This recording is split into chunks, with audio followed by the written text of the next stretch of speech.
Okey, hai. Untuk hari ni kita masih lagi belajar di bidang sukatan dan geometri dan pada topik ruang, dan hari ini kita akan fokus kepada cara untuk mencari luas bentuk gabungan.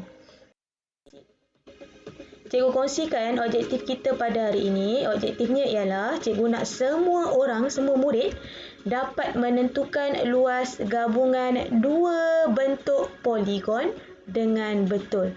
Beza tahun 4 dan tahun 5. Tahun 5 ni dia upgrade sikit. Dia bagi dua bentuk.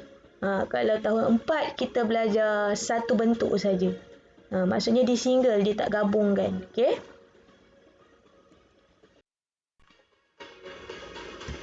Baik, kita ulang kaji dulu. Ulang kaji macam mana nak cari luas. Okey.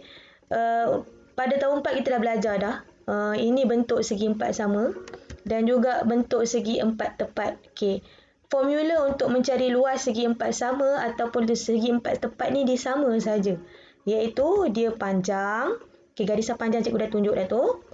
Darabkan dengan lebar. Okey, panjang darab lebar. Yang ni mesti kena ingat. Okey, selain daripada luas segi empat, kita juga belajar macam mana nak cari luas segitiga. Okey, ada 3 jenis sebenarnya segitiga, tapi cikgu hanya tunjuk kat sini ada 2 je. Yang warna biru tu segitiga sama kaki pula. Segitiga sudut tegak, dan yang warna hijau tu segitiga sama sisi. Okey, maksudnya setiap sisi dia sama panjang. Okey, baik, formula untuk mencari luas segitiga. Okey. Luas segitiga ni sama juga. Walaupun bentuk dia macam mana pun, walaupun jenis dia berbeza, luas dia cara nak cari luas dia masih sama. Okey, iaitu tapak. Okey, cikgu gariskan tapak dah tu. Tapak darab dengan tinggi. Okey, darab dengan tinggi. Okey, yang menyengit tu, yang menyerong tu, itu bukan tinggi dia. Okey, yang tu menyengit tu tak. Kita kena cari garisan yang membentuk garisan kepak simetri, garisan perpendikular, garisan serenjang. Okey, garisan serenjang. Okey, ni belum habis lagi formula dia. Tapak darab tinggi, kemudian kita kena bahagi dengan 2. Cikgu letak kat situ per 2 over 2. Okey, bahagi dengan 2. Lepas kita dapat hasil darab, jangan lupa untuk bahagi. Okey? Okey, kita tengok dulu contoh yang pertama. Dia bagi gambar rajah. Kira luas bentuk gabungan. Okey, baik. Bila dia bagi dua gabungan macam ni, perkara pertama yang awak perlu buat ialah awak kena bahagikan bentuk itu kepada single bentuk. Maksudnya kena bagi kepada dua bentuk. Dua bentuk yang berbeza lah. Kita kena pisahkan dia. Okey, sama ada awak nak gariskan, selalu kita garis lah nak bagi pisah. Okey, sama ada awak nak garis kat sini, boleh. Dia jadi dua bentuk segi empat yang berbeza kan. Okey, ataupun awak garis dekat sini pun boleh, tak ada masalah. Okey, jadi cikgu nak garis dekat sini lah. Okey, so segi empat yang pertama cikgu labelkan A.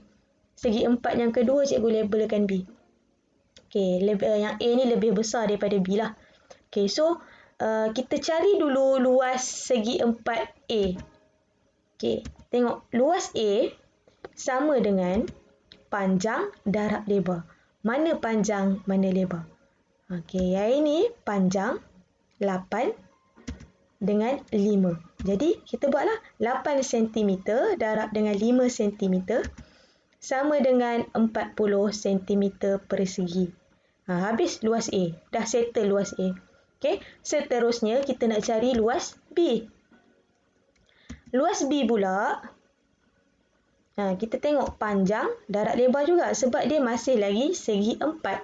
Kan? Kalau segi 4 dia punya formula sama je, panjang darab lebar. Okey.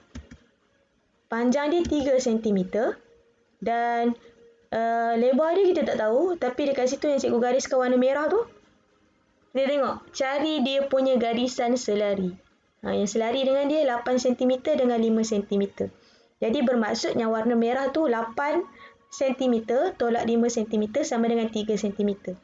Jadi, yang lebar dia ialah 3 cm. Okey, boleh? Baik, jadi kita buat panjang darab lebar 3 cm darab 3 cm sama dengan 9 cm persegi. Okey, jadi ini bukan jawapan lagi ni. Sebab kita nak bentuk gabungan. Jadi kita tambahkan kedua-dua luas. Okey, luas bentuk gabungan. Luas A tambah luas B. 40 cm persegi tambah 9 cm persegi sama dengan 49 cm persegi. Okey, jom kita tengok contoh yang kedua. Baik, untuk contoh kedua, kita tengok dia gabungan bentuk antara segi 4 tepat dengan segi 3. Dia ada segi 3 lah sebab dia ada bucu macam tu kan. Okey, baik. Macam ini pun kita kena bahagi kepada 2 bahagian. Okey, tapi kalau kita bahagi dekat sini, kalau awak tengok, dia bukan bentuk segi 3 atau segi 4. Jadi tak boleh bahagi kat situ lah. Cari tempat yang paling senang kita bahagi. Dan benda tu memang akan dapat segi 4 ataupun segi 3. Okey, jadi kita bagilah dekat situ. Jadi kita labelkan macam biasa A dan B. Jadi cari dulu luas A. Luas A sama dengan panjang darab dengan lebar. Jadi tu panjang dia 7 meter dan lebar dia 3 meter. 7 meter darab 3 meter kita akan dapat 21 meter persegi. Okey, lepas tu baru kita cari luas B. Okey, luas B pula tapak darab tinggi bahagi dengan 2. Tapak darab tinggi bahagi dengan 2. Jadi tapak dia 10 meter. Tinggi pula yang warna pink. Jadi awak tengok cari garisan yang selari dengan warna pink tu. Garisan dia 7 meter dengan 1 meter. Jangan lupa 1 meter tu tau. Jadi 7 meter tambah 1 meter, panjang dia, tinggi dia ialah 8 meter. Jadi 10 meter darab 8 meter sama dengan 80 meter persegi bahagi dengan 2. Dapatlah 40 meter persegi. Jadi luas gabungan dia kita kena tambahlah luas A dan luas B, dapat 61 meter persegi. Okey, tengok contoh yang terakhir. Baik, untuk contoh yang terakhir ni kita tak nak bagi kita bukan nak kira luas gabungan yang kita gabung bagi makin banyak. Sekarang ni kita nak cari luas kawasan berlorek je. Bila luas kawasan berlorek, kita kena ambil luasnya kawasan yang paling besar tolak dengan luas kawasan yang kecil. Okey, luas kawasan besar tolak luas kawasan kecil. Okey, untuk soalan ni, luas yang paling besar kat sini ialah luas segitiga. Kan segitiga lagi besar kan? Okey, jadi kita cari dulu luas segitiga ni. Jadi kita tengok luas segitiga, tapak darab tinggi bahagi dengan 2. Tapak dia ialah 12 cm. Tinggi dia yang warna hijau tu. Ingat yang warna hijau. Tapi ukuran dia sampai 6 cm je. Kan? Ukuran dia 6 cm je kat situ. Tak apa. Kena cari lagi yang ini. Berapa panjang dia. Okey, yang ini dia punya panjang dia. Dia ada senggatan yang sama dengan dekat bawah tapak tu. Okey, jadi tapak tu ada 3 calitan. Jadi 12 cm bahagi dengan 3 cm. Bahagi dengan 3 cm. Bahagi dengan 3.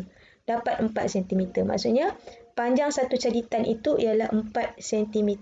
Okey, 4 tambah 4 tambah 4 dapat 12 sebab dia sama panjang. Okey. Baik, jadi kita tulis balik kat situ. Dia dapat 6 tambah 4 sama dengan 10 cm. Okey, jadi 12 cm darab dengan 10 cm sama dengan bahagi dengan 2 sama dengan 120 cm persegi bahagi dengan 2. Kita dapat 60 cm persegi. Okey. Tengok luas segi 4 pula. Okey, luas segi 4 panjang darab lebar. Panjang darab lebar. Okey. Tengok panjang dia berapa? Okey, panjang dia kita tahu berapa ni Okey, sebab dia sama kan? Sama panjang. Okey, jadi ada 3 bahagian macam tadi cikgu cakap ada 3 bahagian. 12 cm. Jadi 12 cm kena bahagi dengan 3 dapat 4 cm. Jadi 4 cm darab 4 cm sebab segi 4 tu ialah segi 4 sama kan? Kat situ dia ada ceritan yang sama panjang. Okey, dapatlah 16 cm persegi. Okey, lepas tu kita tolak luas segi 3 tolak luas segi 4 sebab kita nak kawasan berlorek saja. Maksudnya tak berlorek tu kita dah buang. Dah buang maksudnya makin sikit. Jadi 60 cm persegi tolak 16 cm persegi kita dapat 44 sentimeter persegi. Baik, itu saja. Sekian. Jumpa lagi. Bye.